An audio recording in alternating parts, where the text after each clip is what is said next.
Per què ens tanquem?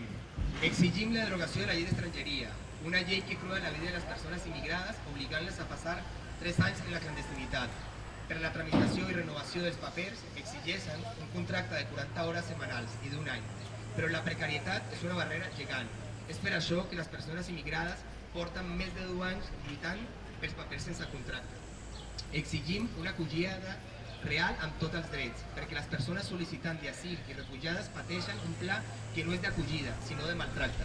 El racisme institucional es fa palès quan no s'atorguen les cites prèvies per qualsevol dels tràmits d'estrangeria, fet que dificulta qualsevol gestió i pot tenir conseqüències molt dures. Exigim la nacionalitat sense examen, ja que, després de complir els 10 anys de residència per accedir a la nacionalitat, se'ns imposen uns exàmens impossibles d'aprovar. Quan arriben els migrants a l'estat espanyol, només es busca mà d'obra barata i braços per treballar. Tant és així que cap administració una alfabetització i estudis per a les persones immigrades els dissabtes i els diumenges. Segons dades oficials, el 2016 es van presentar un total de 112.183 sol·licituds i l'any passat 70.000. De totes aquestes demandes, cap ha rebut resposta. Empadronament sense restriccions i garantit. L'empadronament és fonamental per tots els tràmits, com a renovació dels permisos de residència o l'atenció sanitària.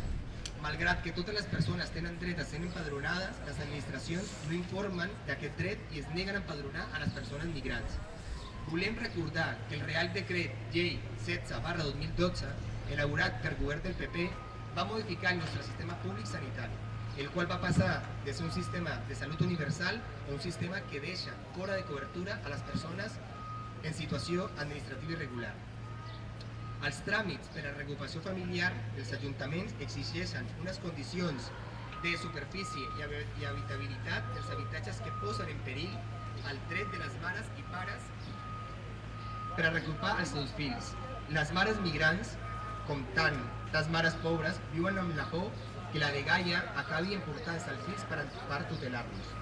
Exigim mesures específiques per a la prevenció i intervenció racista en la violència masclista cap a les dones migrants i refugiades, amb una perspectiva antiracista. Les dones migrants en volem lliures i vives. Denunciem un sistema patriarcal, racista i capitalista que ens maltracta, agredeix, paralitza, assassina de formes diverses. Les violències que afrontem no es limiten a l'àmbit afectiu, estan travessades pel racisme institucional i social que vivim quotidianament.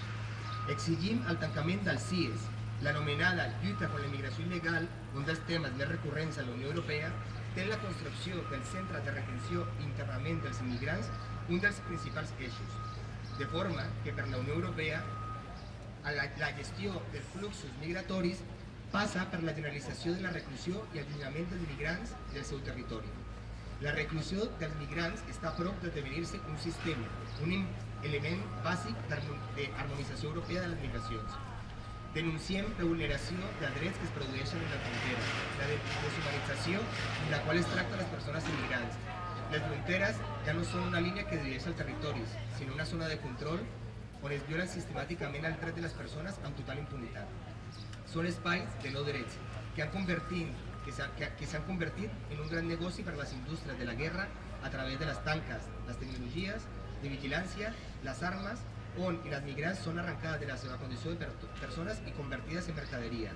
Per això, perquè hem comprovat que només la mobilització social canvia aquesta injustícia, perquè recordem les tancades de les esglésies en les que ens van guanyar el 2001 i el 2005, ens hem tornat a tancar. Volem mostrar a tota la societat la nostra situació, dir-li clarament que si no lluitem juntes, totes i tots, serem explotades i discriminades. Reclamem la solidaritat perquè allà som residents la nostra força i a totes les possedides les que no tenim més riquesa que la nostra força de treball. La nostra lluita és la de tots i la de totes.